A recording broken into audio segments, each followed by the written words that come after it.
Now, most of you recognize Ragnarok as A, the name of the third Thor film, or B, the actual event in Norse mythology. Well, I am here to confuse you for a little bit. Ragnarok is the name of a robotic clone of Thor. In the original Civil War comics run, Tony Stark wanted some strength on his side of the debate, so by using a strand of Thor's hair in Stark Technologies' advanced technology, Ragnarok was born. In this game, though, the developers did us the courtesy of ripping half of his face off so we know that he's actually a robot. This game also makes us think that Ragnarok is a bad guy, which is only kind of true. If you agree with Captain America in the Civil War comics, then sure, Ragnarok would be a villain. But if you took Tony's side, you probably would see Ragnarok as more of an anti-hero, seeing as he even joined the Dark Avengers at one point. But with Ragnarok being a clone cyborg guy, he gets a lot of the abilities associated with advanced technology. So Ragnarok has both skin and technology. And finally, being the clone of Thor, he possesses all three of his abilities. So he has electricity, cracked wall, and flight. So for being a evil version of Thor, he's objectively a better character.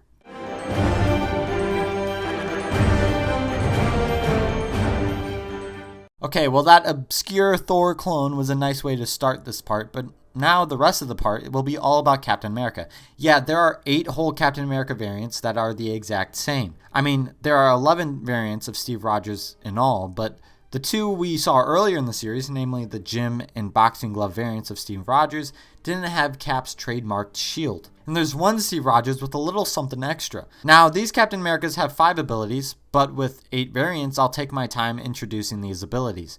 With all that said, I won't be revealing any of the abilities with this variant, mostly because this variant is a little interesting. I'll hold off on abilities for now. This is the SCUBA Captain America, who was available in the Avengers Adventurers character pack. If you couldn't tell by the name, Captain America is wearing scuba gear.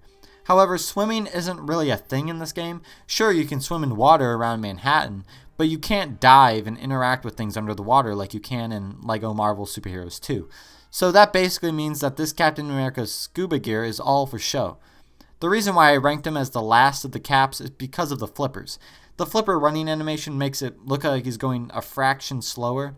I don't know if it's actually making him slower, but it feels like it.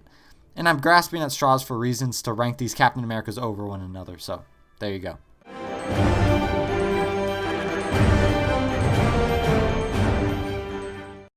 This is the civilian Steve Rogers, so basically just Steve Rogers. I don't know why they had to specify the civilian part, since Steve Rogers is a civilian by default.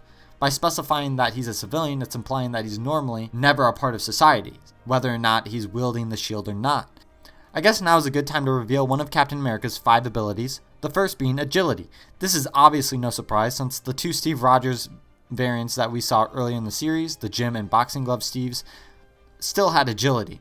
It's an ability that doesn't count on Cap's shield, so Steve will have it with or without it. Since Steve still has a shield in his casual wear, does that mean that the game is implying that Steve carries his shield around with him when he's getting coffee or other mundane New York City activities? Where does he keep it? On his back, under his coat? Or a better question, where does Steve usually keep the shield when he's not using it? Does he have a mantle in his room on Avengers compound? I know there was a whole setup for his shield and suit on the helicarrier, but I don't think Cap ever stepped foot on a helicarrier after Project Insight.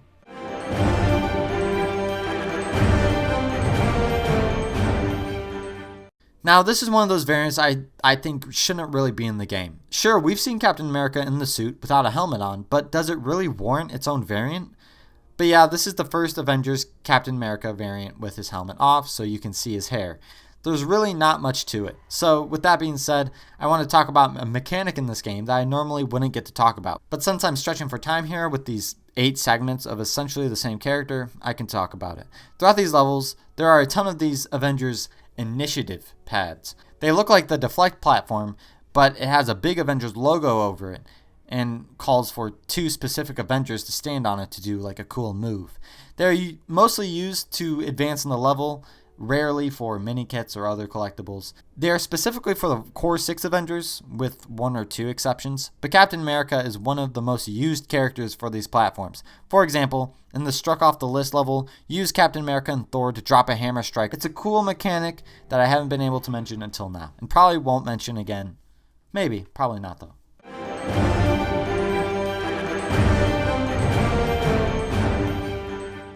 What I failed to mention in the last segment, which I intentionally left out, was that Captain America has 2 no helmet variants, not just 1. And by the name, this is the Age of Ultron variant of Captain America with no helmet. Honestly, it's a little lame, and it's yet another segment where I have to stall for time because I do set a quota for each segment, which is 10 lines of text at least per character, and right now I'm at 5, so I'm already halfway there. I suppose now would be a good time to mention the second of 5 abilities that these Captain Americas have. The first ability I introduced was one the gym and boxing glove Steve Rogers had, and I guess I'll introduce the other ability that those Steve Rogers had that these Captain Americas have, which is SHIELD. SHIELD, the organization. Obviously, with Steve having nowhere to go but SHIELD after being resurrected from ice, it makes sense that he has SHIELD access. And, oh look, I made my quota here with 11 lines of text.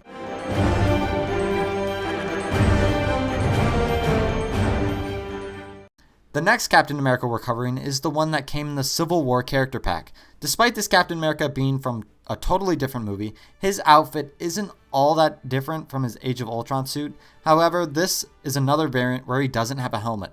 This one isn't as offensive to me because at least it doesn't say no helmet next to the Civil Wars in parentheses. I don't know why, but the no helmet really bugs me. But this Civil War Captain America has a much more accurate hairpiece for Steve, so it's not as bad. I wonder why they opted to give him no helmet for this variant. I'm guessing it's because the Civil War Captain America would look too similar to the Age of Ultron Captain America if he did have his helmet on. Anyway, with 3 more abilities to cover and 3 more Steve Rogers with this specific ability set, I'll cover 1 ability per cap for the next 3 segments.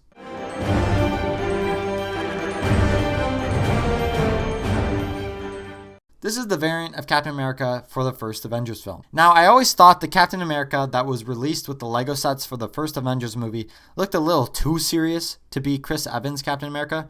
Like, he looks mean. This game kind of changed the look on his face to make him look more approachable, I guess, but some of that too serious vibe is still there. Anyway, the first 2 abilities of Captain America that we covered were agility and shield access. His last 3 abilities have to do with a certain shield of his, like his iconic one, not the organization.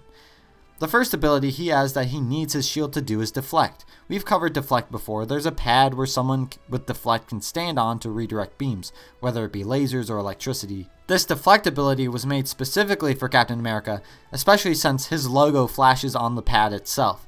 But a few characters with superpowers have the ability to redirect beams as well, as we've seen before and will be sure to see again.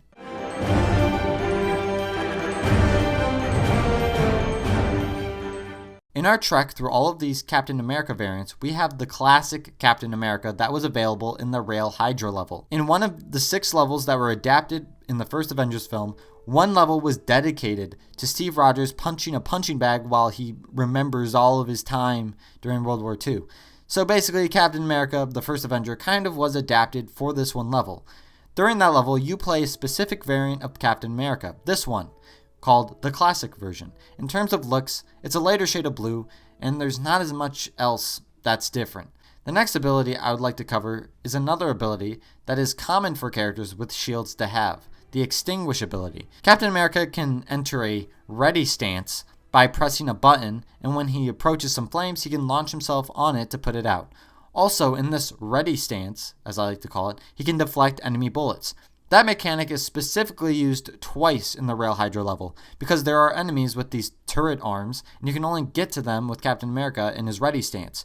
However, this ready stance of his isn't really its own ability, but it's included with the extinguish ability. Besides, Captain America is the only character that can enter this ready stance.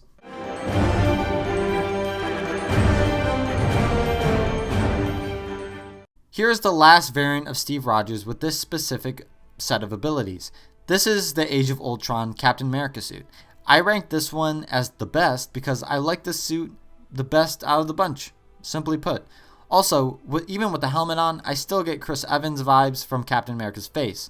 Maybe it's just me, because I can see how someone would just see a regular face instead of Chris Evans. But maybe knowing it's supposed to be Chris Evans makes me see it more. Kind of like placebo effect. But the last of 5 abilities that these Captain Americas have is, of course, the shield switch. We've covered the ability before with Bucky Captain America, but that shield switch was obviously put in the game for Steve Rogers, not Bucky. But I don't need to tell you that. To recap, all of the Captain Americas from the SCUBA Captain America from earlier in this part to Age of Ultron Captain America have the same 5 abilities: Shield Switch, Shield, Agility, Deflect, and Extinguish. Now let's see who's next on the agenda.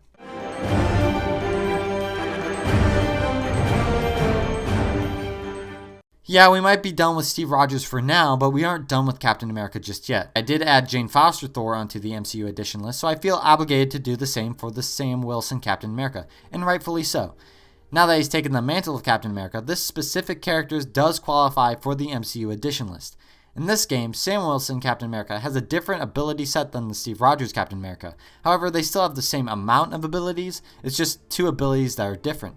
Since they both have the shield, Steve Rogers and Sam Wilson share the shield switch, deflect, and extinguish abilities. However, Steve's shield access and agility is taken away, and Falcon's 2 abilities from forever ago are added. So instead of shield access and agility, Sam Wilson Captain America has flight and grapple instead. And honestly, that's a good trade. If I was an agent of S.H.I.E.L.D., I would gladly give up my status to be able to fly. And this trade-off of abilities is what makes the Sam Wilson Captain America better than most of the Steve Rogers Captain Americas.